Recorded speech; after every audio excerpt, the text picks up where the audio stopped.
हिंदी व्याकरण में संज्ञा के बाद सर्वनाम अध्याय आता है।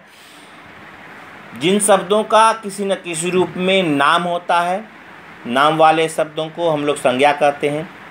जैसे अगर हम एक शब्द कुछ वाक्य कहना चाहें राम के बारे में, तो कहते हैं राम एक लड़का है, राम पढ़ता है, राम विद्यालय जाता है। इन तीनों वाक्यों में अगर हम राम का प्रयोग करते हैं, यह तीनों वाक्य एक दूसरे से जुड़ा हुआ नहीं लगता। तीनों वाक्य में हो सकता है राम एक लड़का जिसके बारे में हम राम बता रहे हैं वह राम दूसरा हो, और राम अच्छा लड़का है वह दूसरा बात है, और राम विद्यालय जाता है वह तीसरा राम हो जो विद्यालय जाता है। लेकिन वहीं पर अगर उस पहले राम के बाद अन्य दोनों रामों के जगह में अगर हम कोई किसी ऐसे शब्द का इस्तेमाल करते हैं जिससे कि वह तीनों वाक्य जुड़ा हुआ प्रतीत हो, तो एक विशेष प्रकार के शब्द का प्रयोग किया जाता है।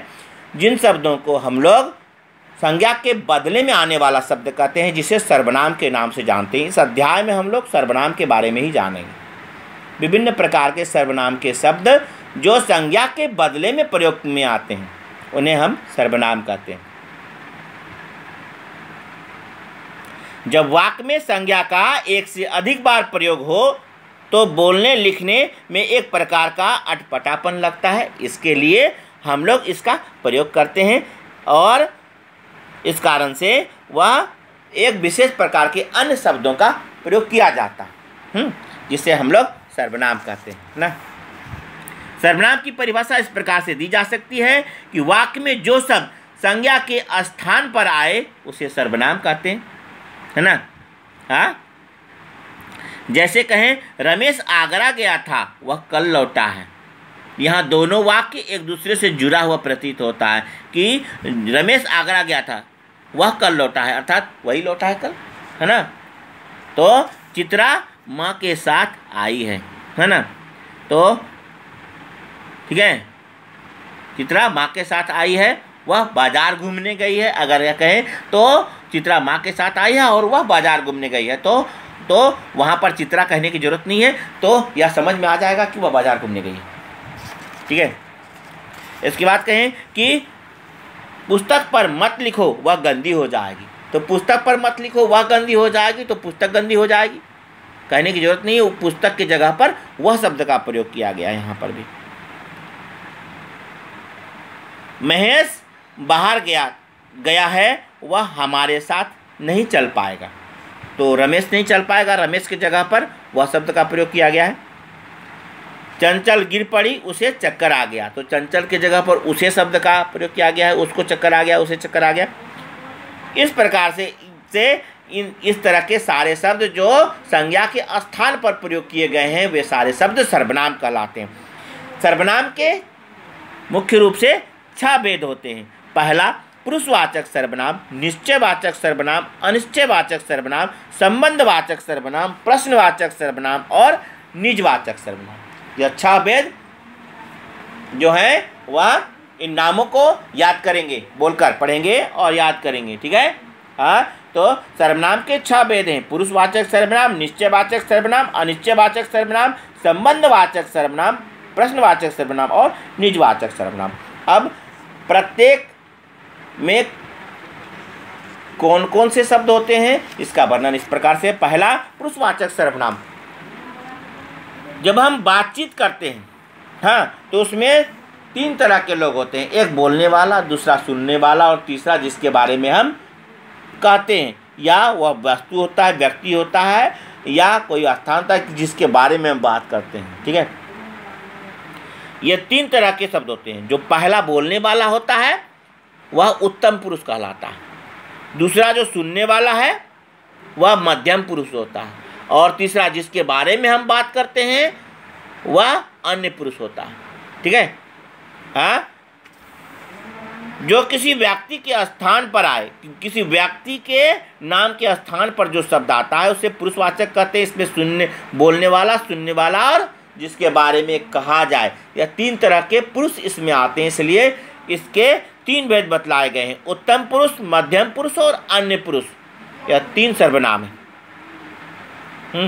वक्ता बोलने वाला, हाँ, वक्ता बोलने वाला उत्तम पुरुष कहलाता है, श्रोता सुनने वाला मध्यम पुरुष कहलाता है, और जिसके बारे में कहा जाए वह अन्य पुरुष कहलाता है। वह, उसने, उसको, यह सब क्या है? यह उत्तम पुरुष का है। तुम लोग, यह क्या है? मध्यम पुरुष है। हाँ, मैं, हम लोग, यह क्या है? वक्ता के द्वारा कहा जाता है, तो यह उत्तम पुरुष में आता है। निश्चयवाचक, किसी वस्तु के निकट या दूर होने का निश्चय पूर्वक बोध करने वाले जो शब्द हैं, जो कोई भी वस्तु निश्चित रूप से हमारे पास में हो या निकट में हो, तो वैसे वस्तु के निश्चित होने का, दूर में हो या निकट में होने का निश्चय पूर्वक बोध जो शब्द कराता है, वह निश्चयवाचक सर्वनाम कहलाता है। ठीक है। अनिश्चयवाचक सर्वनाम, हाँ, जब जिस सर्वनाम से व्यक्ति या वस्तु के स्पष्ट या निश्चित होने का बोध नहीं होता है, या वह है कि नहीं। हाँ, जैसे, हाँ, जिसमें कि कोई आया है, कोई कह देंगे तो कोई में तो कोई भी हो सकता है। हाँ, ठीक है। रमेश कल आया था, वही आया है, तो वही क्या है? तो रमेश की ओर निश्चित करके बतला रहा है, वही आया है, अर्थात रमेश ही आया है, तो वहाँ हो जाएगा निश्चयवाचक सर्वनाम। आप कहें कि हाँ, बाहर कोई खड़ा है, तो वहाँ पर तो नहीं जान रहे कोई कौन है। हाँ, तो बाहर में कोई खड़ा है, कोई क्या हो जाएगा? अनिश्चयवाचक हो जाएगा। ठीक है, क्योंकि वहाँ पर निश्चित नहीं है। हाँ, भिखारी आया है, कुछ दे दो, अब रोटी दे दो, हाँ, उसे भोजन दे दो, यह तो निश्चित है। लेकिन कह दें कुछ दे दो, मतलब उसे कुछ भी दे दो, हाँ, रुपया पैसा भोजन कुछ भी दे देते, तो वहाँ पर कुछ, कोई, यह सब अनिश्चयवाचक सर्वनाम में आता है। ठीक है। हाँ, संबंधवाचक, जो सर्वनाम के शब्द वह सर्वनाम के साथ संबंधित हो, उसे संबंधवाचक कहते हैं। जो, सो, जिसका आदि इन सभी शब्दों का प्रयोग जब हम करते हैं तो वह संबंधवाचक में कहते हैं। हाँ, जो सोवत है सो खोवत है, तो जो सोता है वह खोता है, तो जो और सो यह दोनों संबंधित शब्द हैं। हाँ, जो परिश्रम करेगा वह सफल होगा, तो जो परिश्रम करेगा वह सफल होगा, दोनों संबंधित शब्द है, तो यह दोनों संबंधित शब्द में आते हैं। प्रश्नवाचक सर्वनाम, कौन, क्या, कहाँ, किस लिए, हाँ, इन सभी शब्दों का प्रयोग किया जाता है, और वाक्य के अंत में प्रश्नवाचक चिन्ह होता है। हाँ, तो वह सर्वनाम के नाम के स्थान पर जब प्रश्न का प्रयोग किया जाता है, हाँ, तो कौन, हाँ, ठीक है, राम बन जाता है, कौन बन जाता है, तो राम के स्थान पर कौन का प्रयोग किया गया है। हाँ, तो वह फल खाता है, वह क्या खाता है, क्या, कौन, क्या, हाँ, तो यह सब शब्द का प्रयोग जब हम करते हैं तो वह होता है, तो यह, हाँ, क्या कहते हैं? सर्वनाम। हाँ, यह प्रश्नवाचक सर्वनाम है। ठीक है। तो इसके बाद में आता है निजवाचक। वैसे निज यानी स्वयं का, अपनेपन का, अपना, अपने बारे में, जो अपने आप, अपने आप, इन सभी शब्दों का। हाँ, जैसे यह कार्य वह आप कर लेगा, वह स्वयं कर लेगा। हाँ, तुम आप ही प्रयास क्यों नहीं करते, तुम स्वयं ही प्रयास क्यों नहीं करते, तो यह निजवाचक सर्वनाम में आता है। अपनेपन का बोध कहलाता है। अपने आप में, मैं अपने आप खा लूँगा, मैं अपने से पढ़ लूँगा, यह सब अपनेपन का बोध कराता है। जो भी कार्य वह करेगा उसको दूसरा कोई नहीं कराएगा, वह स्वयं कर लेगा, तो वह अपनेपन का बोध कराता है। ठीक है। ध्यान रखने योग्य बातें होती हैं कि मध्यम पुरुष में भी आप का प्रयोग किया जाता है और निजवाचक में भी आप का प्रयोग होता है, लेकिन दोनों आप में अंतर है। जब हम किसी को आदर देते हैं तो तुम के जगह आप कहते हैं ना, हाँ, और जब आप कहते हैं वह अपने के साथ में आप लगा होता है, तो वह आप मतलब निजता का बोध करा रहा है। हाँ, मैं आप ही कर लूँगा, मतलब स्वयं कर लूँगा, वहाँ पर होता है। तो वाक्य में प्रयोग के अनुसार से दोनों में अंतर होता है। आप जाना चाहते हैं तो आप, तुम जाना चाहते हो नहीं ना कहेंगे शिक्षक को, आप जाना चाहते हैं तो आप आदर देते हैं, तो आदर सूचक शब्द में आपका प्रयोग होता है। और जहाँ पर अपनत्व का भाव बतलाते हैं वहाँ पर कहते हैं। हाँ, ठीक है, तो वहाँ पर आपका प्रयोग करते हैं। सर्वनाम में लिंग के आधार पर कोई भी रूपांतरण नहीं होता।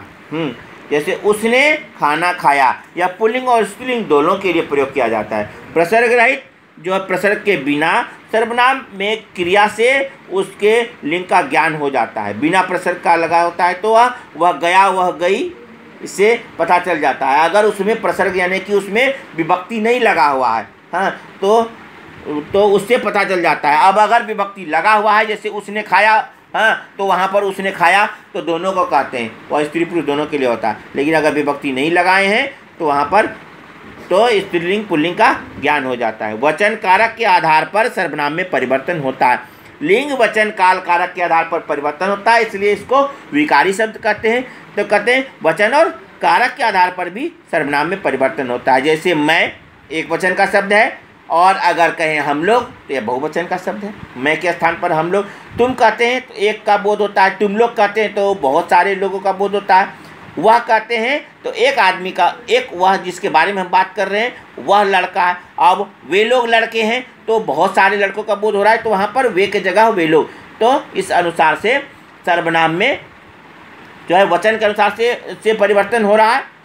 तो वचन और कारक के आधार पर कहते हैं आप, मैं, यह और तथा कौन सर्वनाम में जो है वह रचना रूप जो है वह हम लोग पहले पढ़ चुके हैं इसमें। तो इसमें अन्य जो रूप है वह इस प्रकार से आते हैं। जैसे कर्ता में कहें तो तू या तूने कहते हैं, हाँ। बहुवचन में तुम, तुमने, ठीक है। कर्म में तुझे, तुमको, हाँ। फिर बहुवचन में तुम्हें और तुमको यह कहेंगे, ठीक है। करण कारक में कहते हैं तुझसे या तेरे द्वारा, फिर सुनने वाले को करें ना, तुमसे या तुम्हारे द्वारा। संप्रदान में कहते हैं क्या, हाँ, तुझे, तुझको, तेरे लिए, तुम्हें, तुमको, तुम्हारे लिए, तुम लोगों के लिए। यहाँ पर लोगों के बारे में आ रहा है, हाँ। तो तुम कहने से अर्थ है मतलब यहाँ पर तुम लोग का होता है, ठीक है। आपादान में तुझसे, यहाँ पर भी तुझसे होता है, वहाँ पर भी तुझसे होगा। संबंध में तेरा, तेरी, तेरे, तुम्हारा, तुम्हारी, तुम्हारे। अधिकरण में आता है तुझ में, तुझ पर, इसमें भी तुझ में और तुझ पर आएगा। तो इस प्रकार से हम लोग जो है वह यह वक्ता, श्रोता और इसका जो है रूप में यह हो गया तुम के लिए। इसके बाद में जो कहेंगे अब जिसके बारे में अनिश्चयवाचक में कोई, किसी ने, हाँ, एक वचन में आ रहा है। यहाँ पर भी कोई, किन्हीं ने। कर्म कारक में किसी को, किन्हीं को। फिर करण कारक में किसी से, किसी के द्वारा, किन्हीं के द्वारा और किन्हीं के द्वारा। बहुवचन में किन्हीं के, किन्हीं से, किन्हीं के द्वारा। संप्रदान में किसी को, किसी के लिए, या एक वचन में, और बहुवचन में वही कहेंगे तो किन्हीं को, किन्हीं के लिए। आपादान में किसी से, किन्हीं से। संबंध में किसी का, किसी के, किसी की, किन्हीं का, किन्हीं के, किन्हीं की। अधिकरण में किसी में, किसी पर, किन्हीं में, किन्हीं पर। यह सब जो है संप्रदान के शब्द हैं जो अनिश्चयवाचक सर्वनाम के अंतर्गत में आते हैं। फिर जो संबंधवाचक में जो का प्रयोग किया जाता है उसमें है जो, जिसने, एक वचन में, और बहुवचन में जो, जिन्होंने। यह कर्ता में आएगा, कर्म में आएगा, जिसे, जिसको। इसके बाद जो है जिन्हें, जिनको। करण में आएगा जिससे, जिसके द्वारा। फिर करण में बहुवचन में आएगा जिनसे, जिनके द्वारा।